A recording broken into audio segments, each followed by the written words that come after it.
Hello everyone, I'm Josh Hanley and I'm one of the core maintainers of Livewire. As Michael just mentioned, I currently live on a 38-foot sailing catamaran travelling the east coast of Australia with my partner Kim and doggo Marley.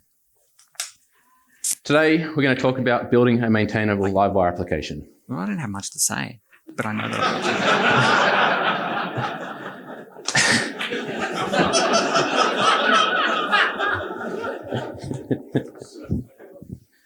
building a maintainable Livewire application. Everything I'm going to talk about today is opinions that I have formed working with Livewire applications over the last few years. So what exactly does maintainable mean? Maintainable to me means that I can easily read and understand the code that I wrote 6 months ago when I open it the next time. Or as Martin Fowler puts it, any fool can write code that a computer can understand. Good programmers write code that humans can understand. So the first thing I want to have a look at is page components. Now, typically in a Laravel application, we would have a route that links to a controller, that links to a view, and if you're using a Livewire application, you would then have a Livewire component inside your view. But we don't need this anymore. We can delete our controllers, we can delete our views, and instead use full page components. So Livewire components are actually invokable classes that we can link directly from our routes. So let's have a look at this. Yeah, okay. We might shave 15 minutes. You can still hear Michael talking. Yeah. So here we have a route for a quoting application, and this is our edit route. We can see here it's linking to our quotes controller and to our edit method. Pretty standard Laravel. If we look at our quotes controller, we can see all of our methods just return views and don't do much else. If we have a look at our quotes edit view, we can see it contains our layout file and our Livewire application. Let's have a quick look at our Livewire component. And we can see here it's a pretty big component, and we'll have a look at that a bit further a bit later. So let's go back to our routes file and change this to use a full page component. So to do this, we change our quotes controller and instead go quote, edit. Now, one thing I see people doing is when they're using page components for the first time, they think, oh, I need to change the edit to actually be render. Now in a Livewire component, the render method is the method that returns the view that Livewire renders. Problem is, if you do this, your page will render the way that you expect, everything looks okay. Then you try and interact with it and it doesn't work. The reason for this is because Livewire components are invokable, so they have to follow a process that Livewire does under the hood for you to ensure it functions properly. So because of this, we need to make sure we always remove the tuple when using Livewire components as they are invokable.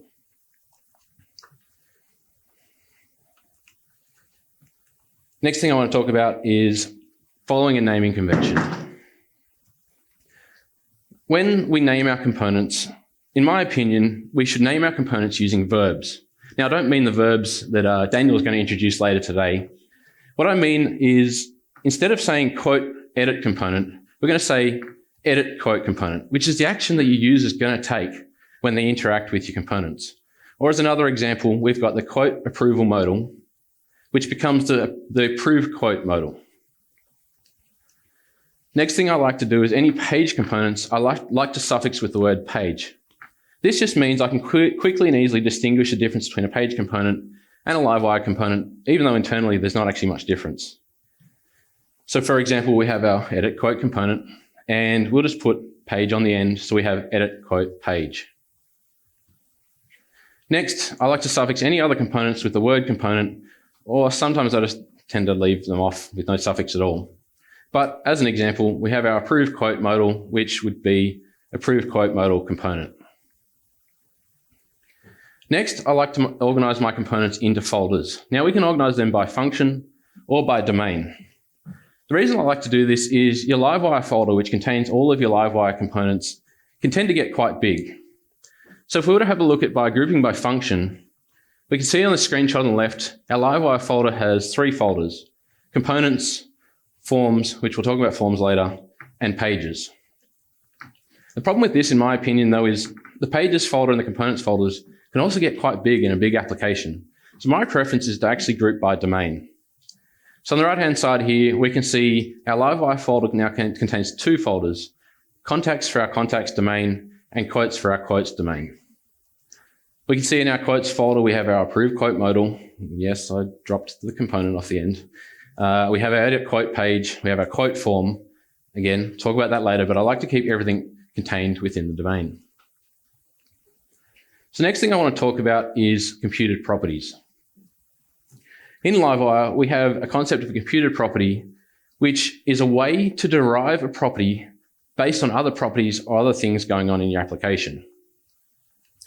So what this means is we can actually use other properties to calculate the results of another property. The benefit of this is instead of, say, just creating a method in our component which might just return an eloquent query or something like that, the benefit of that is computed properties actually memoized. So that only runs the computed property once, and then each time it will actually use the memoized value. The other benefit is we can actually cache computed properties between requests to save hitting our database and other things like that. So let's have a quick look at this. So if we go to our list quotes page, and I've actually got a demo here, and we can see on the screen, it's probably a little bit small, but basically all it is a list of quotes. And on the left-hand side here, we have our contact name and contact email details, which have actually been joined in using a SQL query. And we have our prices column, which is a loaded relation of all the items in the quote, so we can total the value. So the problem with this, though, is if we have a look at our code, the actual quotes are being stored in a public property here called quotes. And we can see our query here does a select, does a join, loads our relations, and assigns it to this property.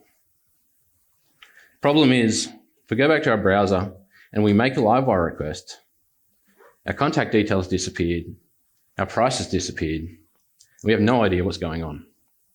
This can be one of the hardest things to diagnose in Livewire, as the way Livewire works is whenever you assign the results of an eloquent query to a public property, it doesn't know anything about the selects, the joins, the group bys, whatever it might be that you have in your query. And all it knows is that I have a collection of models, which are quotes, and it knows they all have these IDs. So when on the next request, Livewire goes to restore the query, this collection, it just does a where in on the quotes table and passes in the IDs of all the models. So this is why all of our joins and loaded relations disappear. But we can fix this by using a computed property.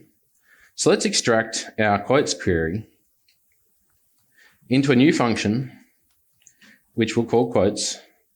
And from that function, we're going to return our query.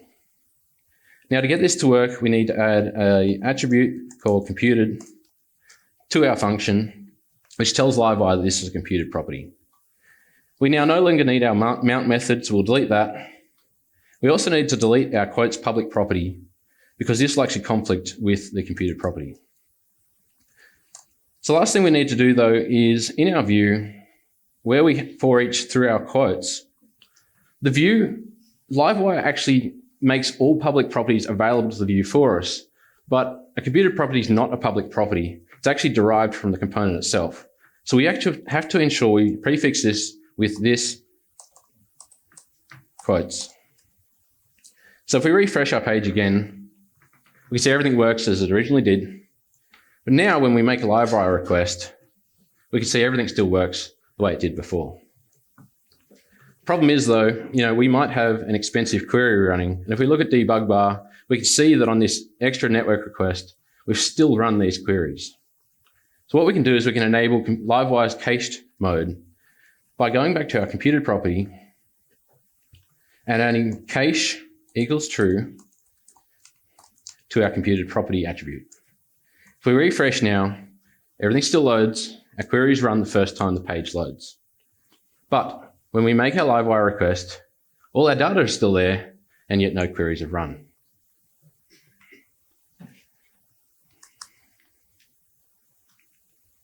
So the next thing I want to talk about is making sure we have a consistent structure for our components. So what this means is that we ensure we order the methods and properties in our component the same way every time. So then every time when we open up that component, it's easy to follow to see what's going on.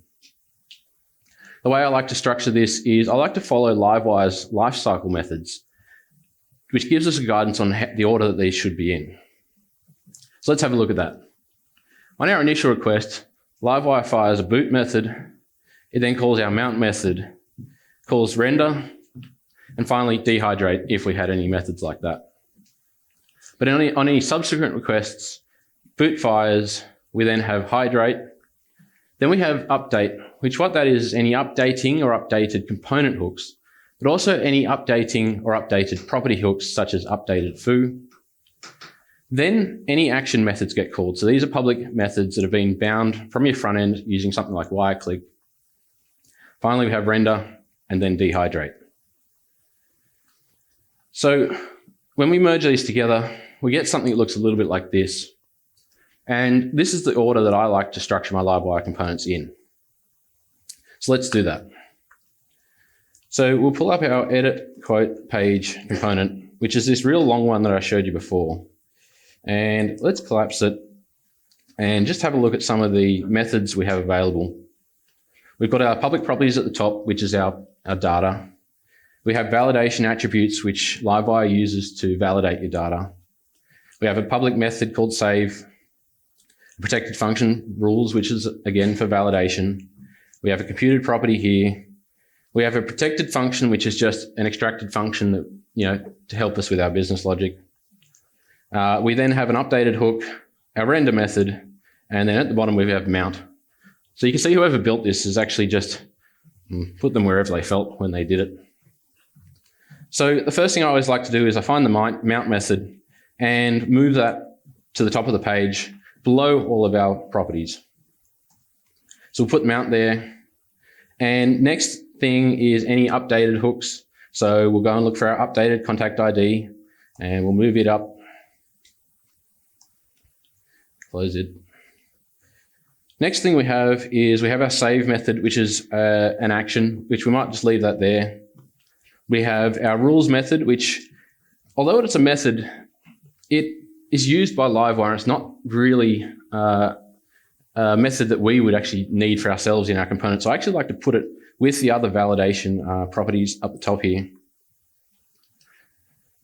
Then we have our computed property. Computed properties I also like to put at the top with all of our properties, as it makes it easier to find them, as well, we all typically put our properties at the top of our classes anyway. So we'll paste that there and have a quick scroll. We go back to our save method. We've got our protected sync items, which this method wasn't in our list of things that get called because we actually call this method ourselves from our save method. So I actually like to put any protected or private methods directly after any public actions before the render method. Now, the reason I like to do that is I always like to have the render method as the last thing in my component, because typically when I open a component up, I'll scroll to the bottom, I'll look for the render method, and I'll generally open the view in a split view while I'm working on it. So this just makes it easy to find when you open up your component. So we have a quick look at this now. From the top, we have all of our properties, validation properties, computed properties. We then have mount, our updated hooks, our actions, any protected or private methods, and finishing with render.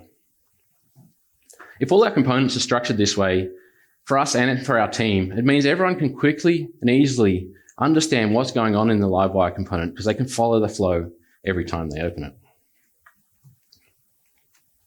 So next thing I want to talk about is extracting form objects.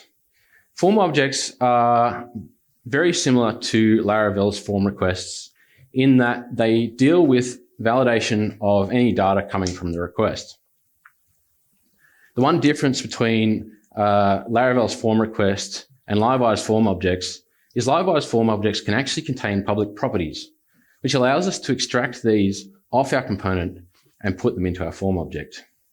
So let's see what this looks like. If we go back to our edit quote component, we can actually take all of our validation attributes our rules, and most of our public properties, and cut them from our component. And I already have created a quote form object here, which I've pasted everything in already ahead of time. So we can see here we now have all of our properties on our form object. We have our validation attributes, and we have our rules. Now, one other benefit to form objects is we can actually put some helper methods on them, such as this one here, from model. What this does is actually takes the quote model and populates the properties directly from the quote onto our form object. So back in our component, we now need to wire up our form object. So to do this, we'll have public quote form object, and I'll call it form. Then in our mount method, we can see here that previously we were assigning all of these properties, which we no longer need, as we can call this form from model quote. So this already starts to clean up our Livewire component and extracts everything to do with our properties and validation into a nice contained object. But there's a few other things that we need to fix to get all this to function properly. The first is the updated contact ID hook.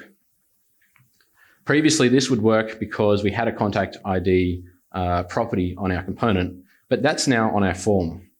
So we need to change this to updated form contact ID. And any reference to these properties we need to prefix with form. We also need to update our save method, as it's also referencing any of our properties, so we'll find them. We don't need quote, and get the rest of them, and we'll go form. Save that. Finally, our sync items method also references our items property. So that's how we can extract a form object in Livewire. So the last thing I like to do is change any of our action methods to action classes. So what this means is we extract our business logic either into a service or into an action class, which action class can just be a class that has a handle method on it, or maybe it's invokable. The reason I like to do this is Livewire components can have a lot of methods on them, especially considering some of those methods can be used for interacting with your front end. So if we've got a lot of methods for interacting with our front end, and then we've got these huge action methods, say for persisting our data to the database or doing any other business logic, it can actually make our Livewire component a lot harder to read and understand what's going on. So let's look at extracting an action class. If we go to our save method and have a look at anything to do with persistence, so let's cut all of this out. And I've already got a edit quote action here. And what it does is it takes the quote and takes the form, because this is for editing an existing quote. So what we can do is we can paste in our save logic, and we also need that sync items protected method. So we'll get that, cut that out of our component, and paste it into our action class. Now this class itself is an invokable class. So in our component, I'm going to resolve it from the container, edit quote action, and I'm going to pass in the quote and the form. Oop, except I need to import this and put class on the end. So you can see now we've extracted all of our business logic into our action class, which significantly reduces the amount of lines in our Livewire component. It also has the added benefit in the fact that we can unit test our action class to ensure that any derivatives of our business logic, any conditionals that we have, are thoroughly tested. But it also means that our tests for our Livewire component deal with the component itself and don't worry about the business logic. And it can focus on just how our component interacts with the user and with the front end.